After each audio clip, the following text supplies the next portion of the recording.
Hello friends, this is Nirmal here for Technique, and in this video we are going to compare the new Moto G, the Moto G third generation with the Samsung Galaxy A5. So quite a lot of readers might be thinking these two devices are priced in different categories, with the Moto G3 priced 12,999 and the Samsung Galaxy A5 now retailing for almost 20k. This comparison might not make difference, but then we are comparing this because these two devices are priced differently, but they have exactly the same specs. So that's the reason we are taking this comparison. So we would do a detailed comparison and say the difference in these two devices. Although both these devices come with same specs, the pricing is different. Now before we go into the detailed comparison, so let's first have a quick look at the specs. So the Moto G third generation comes with a 5-inch HD display. It's powered by the Snapdragon 410 quad-core chipset with 2GB RAM, 16GB internal storage. It runs Android 5.1.1 Lollipop. It has a 13-megapixel rear camera, 5-megapixel front camera, and a 2470 mAh battery. So that is the spec aspect of the Moto G third generation. Now moving on to the Samsung Galaxy A5. This was launched late last year, and this comes with a 5-inch HD display. It's an AMOLED display, that's a Super AMOLED display from Samsung, and it's pretty slim, and it has a metallic build, and this has Snapdragon 410 quad-core chipset with 2GB RAM and a 13-megapixel rear camera with 5-megapixel front facing camera and a 2300 mAh battery, and this runs Android 4.4 KitKat, although it is upgradable to Android Lollipop. So that is the spec aspect of these two devices. Now let's go into the detailed aspect. So first step, let's see the design and build quality. So design wise, the Moto G third generation has almost a similar design language as the first and second generation. Only difference being the rear panel has a textured finish, which actually feels pretty good. The camera unit and the flash and the logo is pretty decently integrated, and overall this gives a pretty good feeling, and the material quality is also pretty good. So overall it's well built phone, but it's not really lightweight or slim. It's almost 12 mm thick. So that is the design of the Moto G third generation. Now talking about the Samsung Galaxy A5, the A series is known for its metal build. So this is again a unibody metallic build, and you can see it's pretty slim. Samsung has given a metallic finishing, the chrome finishing all round, and this device looks pretty premium as well. It's pretty lightweight, almost 125 grams and just 6.7 mm thin, and even the quality of build looks pretty good. There is a chrome finishing for the button, and even the camera and the flash and also the speaker unit has been given a chrome finish. So all in all, the build quality and the design looks pretty good on this device. So when you compare with the Moto G3, overall you would say definitely the design and build is better on the Samsung Galaxy A5 when compared to the Moto G3. But having said that, Moto G3 is not bad in any manner, but then it's plastic versus metal, and obviously we would choose the metallic build of the Samsung Galaxy A5.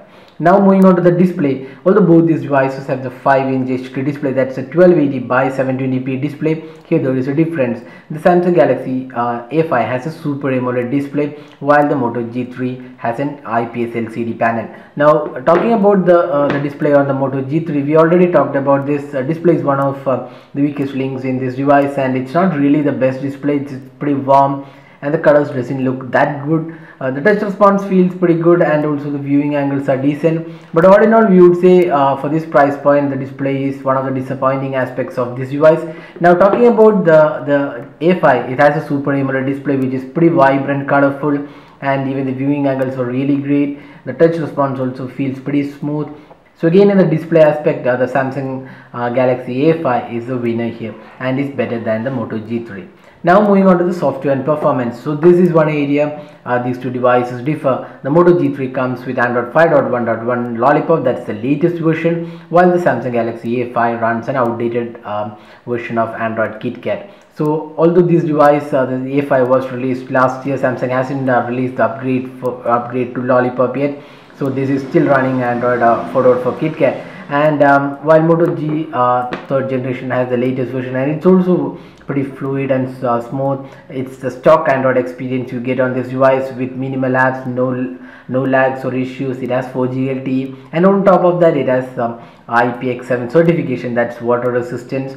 And overall this device looks pretty good. It has dual SIM card support and also pretty good overall. So that was the performance of the Moto G third generation. This also has pretty good gaming experience. The Snapdragon 410 quad-core chipset with 2GB RAM worked pretty well, no lag or issues, and overall the software experience is pretty good considering that this has stock Android experience. So overall, if you love stock Android, you definitely love the Moto G third generation.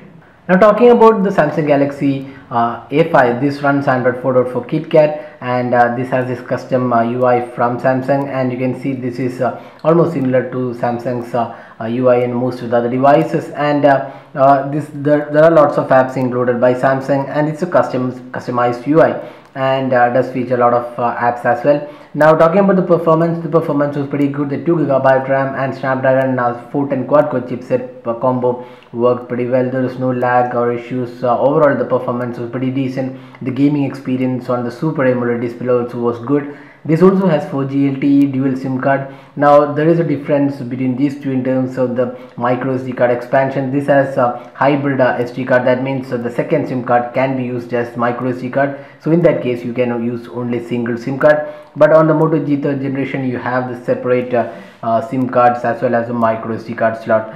So all in all, in the software and performance, in the software the Moto G third generation is the better choice because it runs latest Android, but in the performance side both these devices are pretty good. Now the Moto G third generation has an additional IPX7 certification. That means it's water resistant up to 1 meter and 30 minutes. So that's something different from the Samsung Galaxy A5.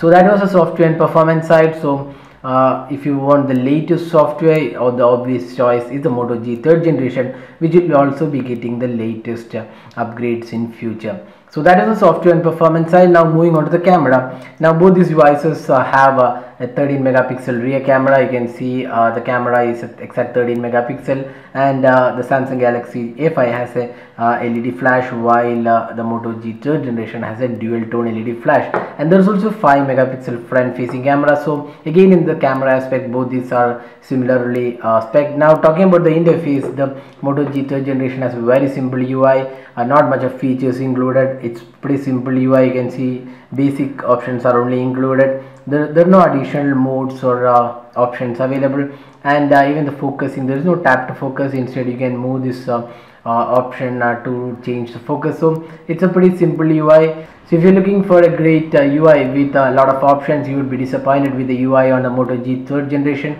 because it does not have that many features included. Now talking about the UI on the Samsung Galaxy A5, you can see there are lots of modes included. So there are lots of modes like night mode, then you can even additionally download more modes. There is panorama, rear camera, selfie, night mode. So these are included. There are lots of options as well. So all in all, this device does have a good interface overall, and does work the interface works pretty well as well. Now talking about the camera samples, both these devices are pretty good cameras in this price point. The Moto G definitely is a great improvement over the previous generation, and the 13 megapixel camera works really well. Now talking about the Samsung Galaxy A5, it's a really good camera in this price point, the 20K price point. It performs really well, the colors look really good, and the overall clarity looks pretty good on the Samsung Galaxy A5. Now the Full HD video recording is again pretty good on both these devices. Now here we would pick the Samsung Galaxy A5 in the camera because it has a slightly better overall detailing and sharpness than the Moto G third generation. So in the camera, the winner is the Samsung Galaxy A5 with a 30 megapixel sensor and also 5 megapixel front facing camera. Again, the front facing camera, both these devices are pretty good and does take good selfies. So in the camera aspect, we would say Samsung Galaxy A5 is a better choice. Now moving on to the battery, that's one important area when we consider smartphones. So the Moto G third generation has a 2470 mAh battery, and the Samsung Galaxy A5 has a 2300 mAh battery, and the overall performance with the stock UI looks much better on the Moto G third generation. So in the battery performance, we would say the Moto G is a winner here, but it doesn't win by a huge margin. The Samsung Galaxy A5 is also a decent performer, although not the best because it has a lower battery at 2300 milliamp hour. So that is the battery performance. So now the pricing, as I said before, the Moto G third generation is priced 13k, and the Samsung Galaxy A5 now sells for around 20k. So there is a clear 7k difference between these two devices. So what exactly you get additionally for 7k? So you get a metallic build here. So this is a really great build phone. It's complete metal and pretty slim as well. It's just 6.7 mm, and the overall build quality looks really good. Then you have a Super AMOLED display, which is far better than the one on the Moto G third generation. Then you have a slightly better camera on the Samsung Galaxy A5. So these are the things you get additionally for this price, but then the pricing is pretty far. It's almost 7k difference. So the Moto G, where does that excel? So this has the latest Android, that's Android 5.1.1, and it also has dual SIM card along with a micro SD card, unlike the hybrid micro SD card on the Samsung Galaxy A5. And also this has IPX7 certification and also better battery life. So these are the things for both these devices. So is it worth buying the A5 at 20k, or is it better buy Moto G at 13k? So that's a personal choice, but overall value for money definitely is the Moto G third generation. But if you're looking for a stylish phone which is pretty sleek and comes with great build quality and overall providing great experience, then probably the Samsung Galaxy A5 is a good buy. But then again, the pricing is one thing which might be not really that best. We would say 20k is pretty high for this price point, but then you get a premium design. So that's a detailed comparison of the Moto G third generation with the Samsung Galaxy A5. So that's all guys. So hope you liked this video. Don't forget to hit the like button and also subscribe to our YouTube channel for more videos. Thanks for watching. Have a great day.